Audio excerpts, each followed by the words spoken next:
Uh-oh. So we already know how Austin Rivers is. I'm going to tell you something about Austin Rivers that I really like before we get into the whole thing about Chris Paul saying that, allegedly he left the Clippers because of preferential treatment that Doc Rivers gave to his son. He seems like a very upfront dude. Now, this is one of the things that I've always said would cause problems in professional sports. Probably in high school and even college is probably a little bit easier to deal with. But professionally, to coach your own sibling or family member, something like that, is very, very difficult. And it's always going to be looked at a certain way, regardless of how hard you are with everybody on the team. Now, I don't know if it's... And this is the thing about it. I feel that Chris Paul just wanted to leave the Clippers because of Doc Rivers. That I don't think it had much to do with Austin. I just think it was because of Doc Rivers. Doc Rivers pretty much hasn't lived up to expectations. We have to call it as we see it.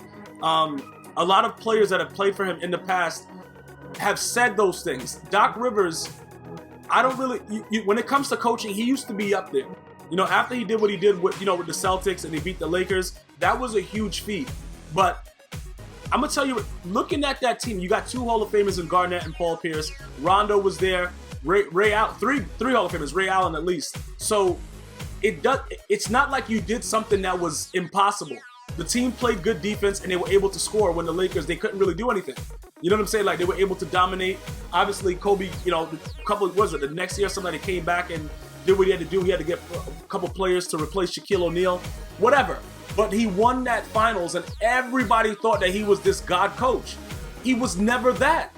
And, even guys like Big Baby Davis that has gone on TV and said, yo, this about Doc. Austin tells him, look, that's between you and my pops, Doc. You know what I'm saying? Like, this dude, Austin is a real straight up dude. And like I said, I can't knock somebody because of the way other people treat them. Like, you got to talk to Doc Rivers. And Chris Paul was allegedly called by Austin Rivers. Austin Rivers said, look, I called him, like, yo, what the F? You know what I'm saying? I don't know if he said what the F, but it's just like, yo, what's good? And he assures us that Chris Paul is saying it's all BS. But it has to be some truth to it. Not only that, I think that Chris Paul knew he wasn't going to get the real payday that he got, you know what I'm saying, with the age that he has and the contract with the Clippers, just because they don't go anywhere, bro. What has the Clippers done? What has the Clippers done since Doc Rivers has been there? This is more about Doc Rivers. Austin Rivers and Chris Paul is just being caught up in a situation where people are trying to just show this dude, Doc Rivers. I don't really know. He reminds me of like Marvin Lewis with the Bengals. Like, he's just there with talent and doesn't know what's going on, bro. And yeah, people are going to say, but they get injured every year. Okay, bruh. The Patriots didn't have Tom Brady for 4 games. They went 3-1. You got to figure out a way. Look, I can't feel sorry for someone that's making millions of dollars to do that job.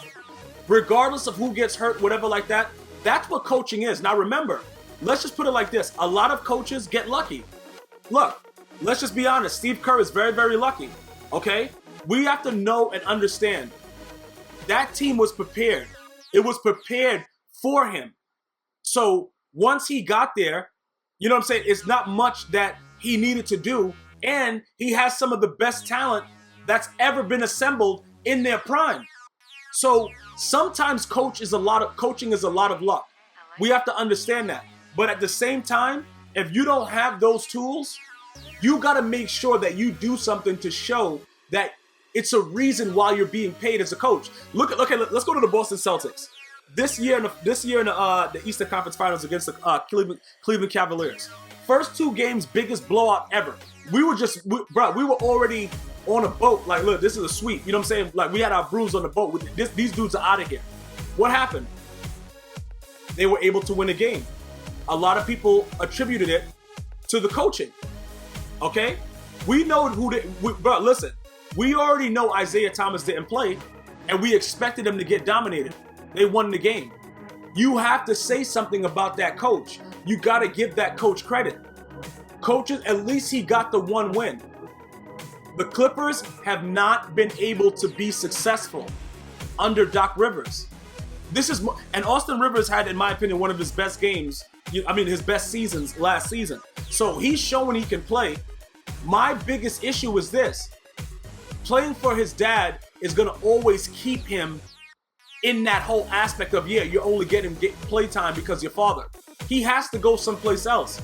Or they got to fire Doc Rivers. Something has to happen because I think he can be a decent player in this league. I don't see superstar in Austin Rivers. Maybe he'll surprise us, but I don't see superstar. I see a solid NBA player. And I see a guy in Chris Paul that was frustrated. He was always injured. He didn't like what was going on with rotations. I see a lot of that. I can't sit here and say, okay, I agree with Chris Paul. And bottom line is, the Rockets are not winning anything anyway. Because you went there and it's like a kick in the face to James Harden. So either way, Chris Paul is just getting his money. That's all Chris Paul is doing. And I just think that this is a whole bunch about nothing. And that the biggest issue is they got to figure out a way to get rid of Doc Rivers. Because if you're a Clippers fan, you had time all these years when Kobe left to do something. And what did you do? Nothing. Now that you got, you know what I'm saying, you got Lonzo going there. You got things that the Lakers are about to get back on the map. The Clippers missed their window. So if you're a Clippers fan, you're pretty much done right now. So I just think that this is all BS. I think that Austin Rivers handled it the right way by calling them, and I think that Chris Paul could have just nipped this in the bud by coming out and saying what the real deal was, which I don't think he feels that he has to do. Let me know what you're thinking about this disagreement. Until next time, one love.